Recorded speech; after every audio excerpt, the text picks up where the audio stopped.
When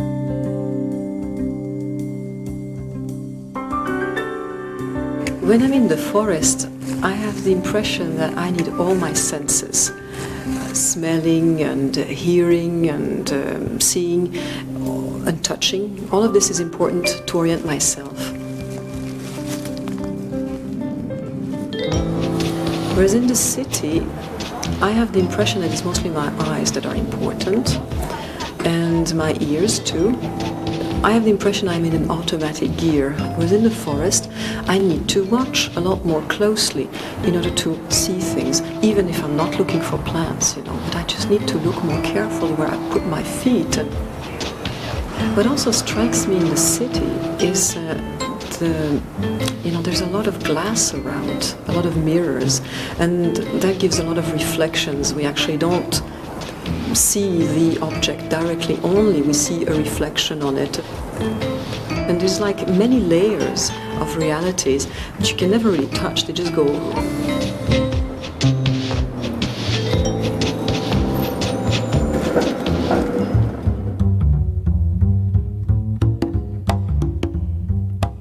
The visual artist Eva Zaro grew up in a bilingual environment, which made her aware of the specificities of both the Swiss German and French cultures.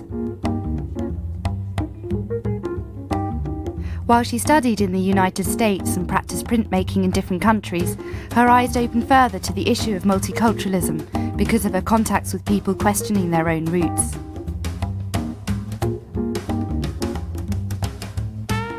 In the mid-80s, paper as a carrier of information became a fundamental element in Eva Zaro's work.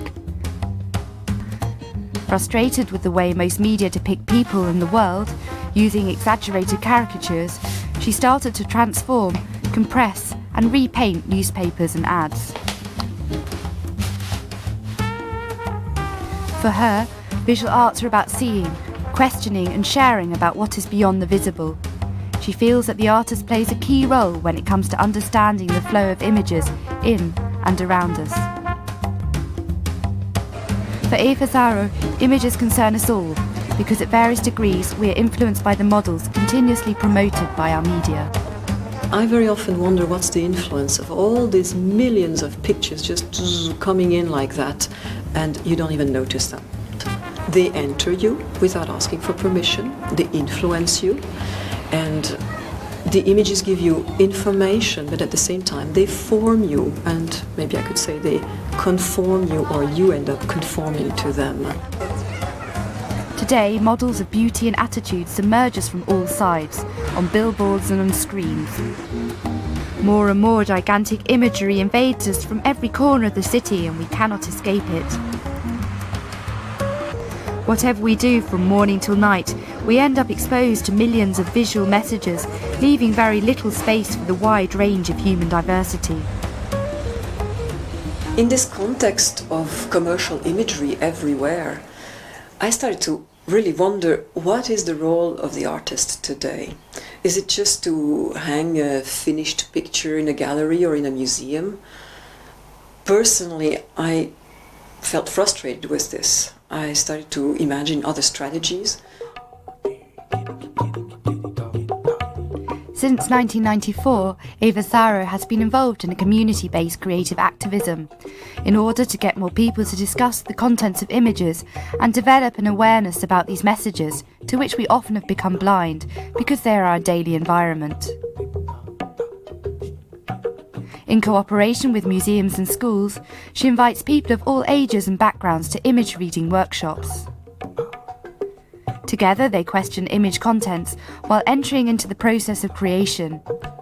For instance, they transform news photographs, art reproductions, or advertising posters. Sometimes results are then exposed on billboards in the streets.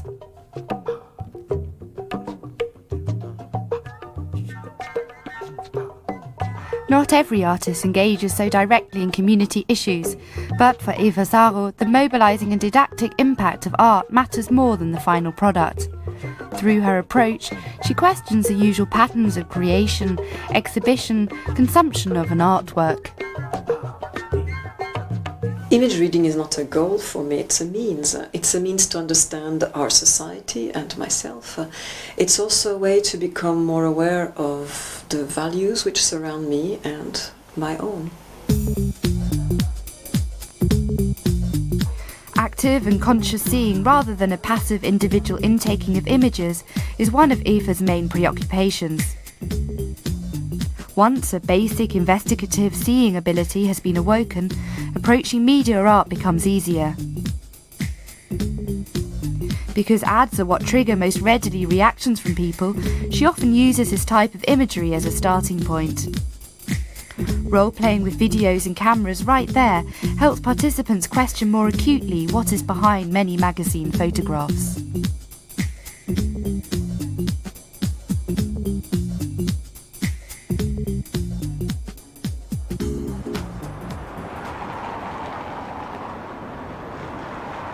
There's one question that is very popular in the arts today is identity, and that's one thing that Eva was picking up as well, talking about how you see yourself, how we are seen by the others, and also how camera changes our attitudes.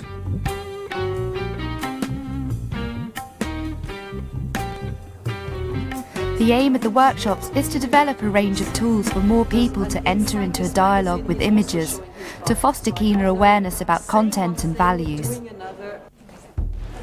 For Eva, seeing an image is much like getting to know a person. It takes time. A first impression after a quick glance is important, but can also deceive us. That there is world hunger and...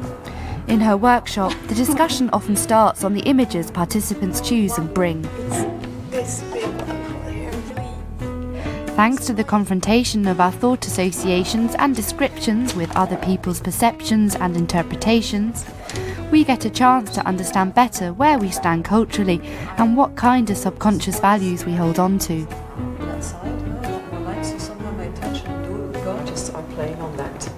Persons to jobs. And at first, when I was looking at it, I actually thought there was perhaps a woman and a child, perhaps a mother and her child, a girl.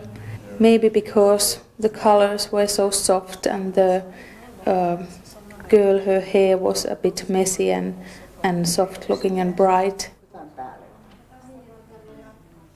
Depending on our state of mind and our culture too, a spontaneous interpretation can vary significantly. For some of us, an overall orange colouring may invoke the security of a family reunion, while for others, the same atmosphere will be reminiscent of erotic intimacy. So I was quite mixed up or wondering how I could see it so much differently than what was in the picture. She's not doing or like that. No, she's doing it's a debilitating effect, actually. And I'm wondering, what are the makers of such images, artists or advertisers, doesn't matter. People who are making images like that, what are they thinking about? They're just repeating patterns, most of them. But I mean, sometimes they've got to think a little bit. What does it mean? We are constantly confronted with fragments of images with suggestive scenes playing on ambiguities. A careful description of the colours, shape relations or symbols present in an image can help us to discover underlying ingredients or subliminal contents. Very often with a picture we only see a fragment of it. And this reminds me of the story of the three blind men with the elephant. There's one who touches the legs and he says, "Ooh, an elephant must be like a building." And then the other one touches the tusks and he says, "An elephant must be like stone." And the third one touches the trump and he says, "An elephant must be like a snake." And they each believe that they have the truth. So.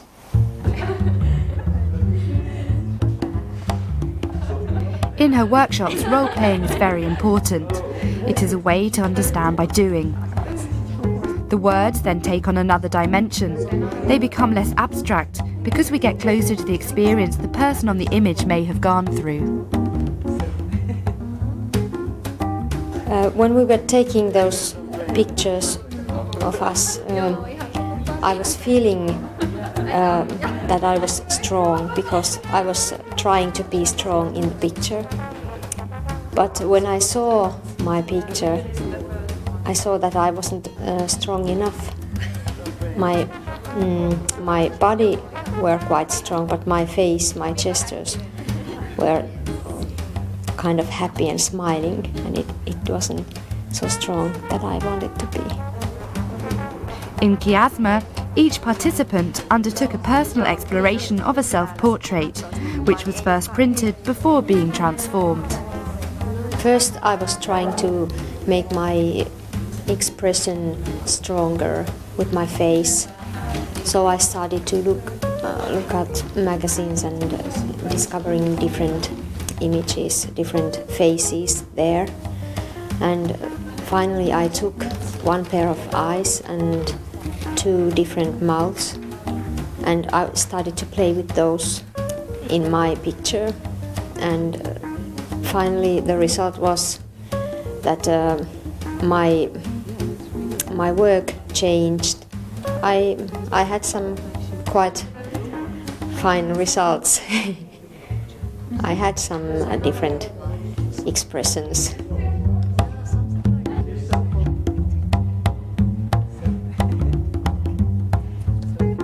Image transformation is also used as a tool to test image content. Experiments in deconstructing and rebuilding help to unlock and grasp the multiple elements making up the picture.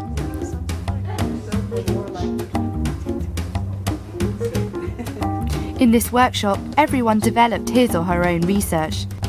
Tia, for instance, played visual Sherlock Holmes, scrutinising her portrait through a peephole. Isolating one eye, she discovered a striking change of expression. Harshness replaced softness. She decided to make this troubling observation visually explicit. Tia created an impossible copy of her face thanks to the computer, since she experimented with 2 left eyes. Depending on the position of the nose and the shadow on her eye, the expression appeared soft or hard. People didn't realize at first at all that it was one and only one eye in the both pictures, but people were sort of constructing only one face and thinking of one picture, and they saw 2 different eyes. But I think this workshop have given me more. I can now look the pictures and see what are the elements that make a picture to look in a certain way. I can find more of those elements now than maybe before the workshop.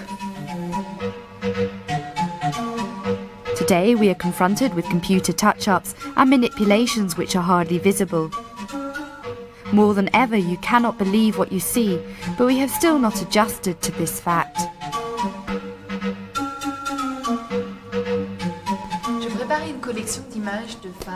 I was preparing several image collections for this video.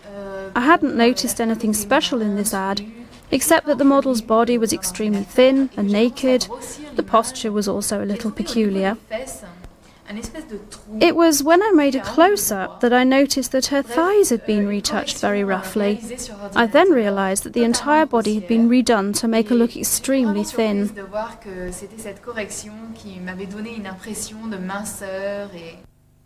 What are the effects of these impossible models on us when they look real and we are imperfect? Used to zapping, we may feel we control things somewhat, but mostly we end up losing perspective on the content and meaning of images in our life. Where do our personal values come from? How much are they from our parents or friends? How does this information we take in mostly unconsciously affect the way we see ourselves? To find some answers to these fundamental questions, Eva Zaro invites workshop participants to remain attentive to image content, for instance by collecting and comparing a wide range of images.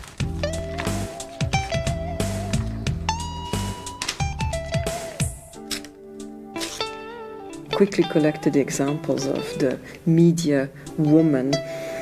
I mean, nothing wrong about this picture, but, you know, she looks quite insecure with her feet inside, and my God, what's happening to her hands. Another example is the broken body of a woman. Unlike images considered in a scattered way, thematic collections let us discover many stereotypes and graphic patterns, which leave very little space for the wide range of human diversity. When you have only one picture, it doesn't tell you very much, but put them together, you know, and then you start having a strange portrait of media women, you know.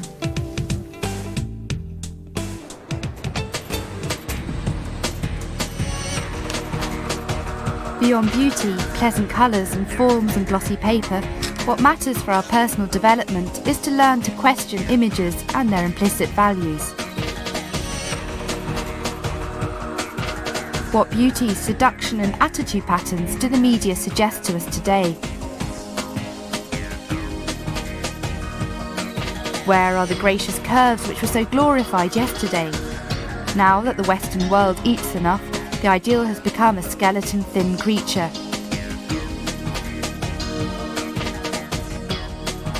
Now that we hardly need to move our bodies, an athletic or silicone body is promoted. Media is filled with images and models which plays on our insecurities to get us to buy more. The media woman tends to be horizontal or fragmented, often exposing her body, her skin and intimate parts.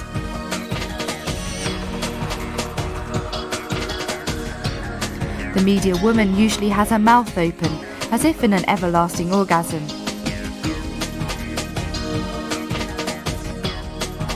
While the media man tends to remain vertical and straight with a self-assured smile. Man is often shown as a muscular ideal, but he is usually allowed to be fat and older too.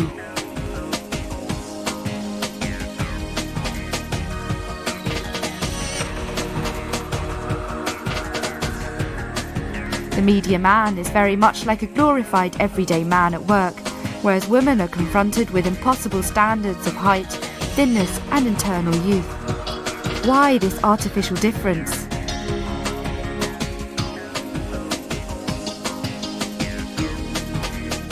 Blacks are mostly presented as sexual objects rather than human beings with personalities of their own. So today, media still represent a very colonial worldview, inherited from the 19th century. Where is the wide range of human diversity? And why is the strength of a mature woman almost taboo? How then can our innermost fantasies be free of the repetition and invasion of such stereotypes? You know the laws in our democracies. They talk about respect of men, women, the rich, the poor, the black, the white. I mean, it's a beautiful idealism to which most of us subscribe, but the reality of images, as we have seen, is very, very different. And I think this gap between our laws, our ideals, and the images, the way we produce them, it's really disturbing. And I wonder what to do about it, you know. I feel the only way to deal with it for right now is to become more aware.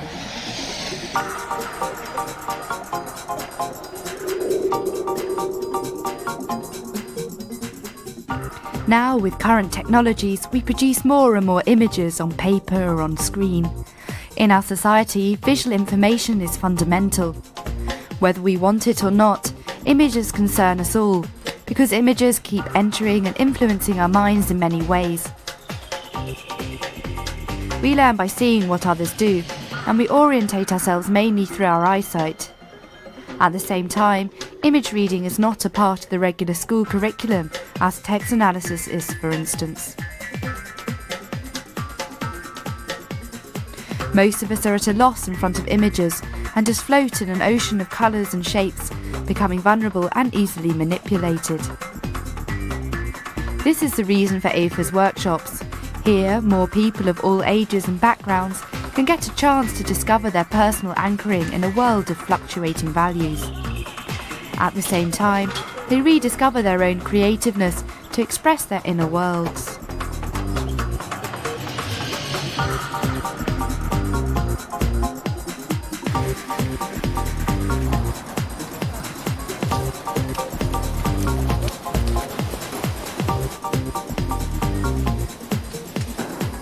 With the increasing presence of internet at home or at work, it is becoming even more urgent to offer accessible image questioning basics for more citizens to be able to orientate themselves.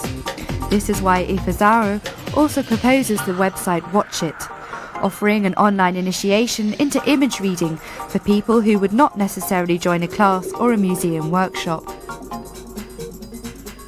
Fortunately, images are also a wonderful tool.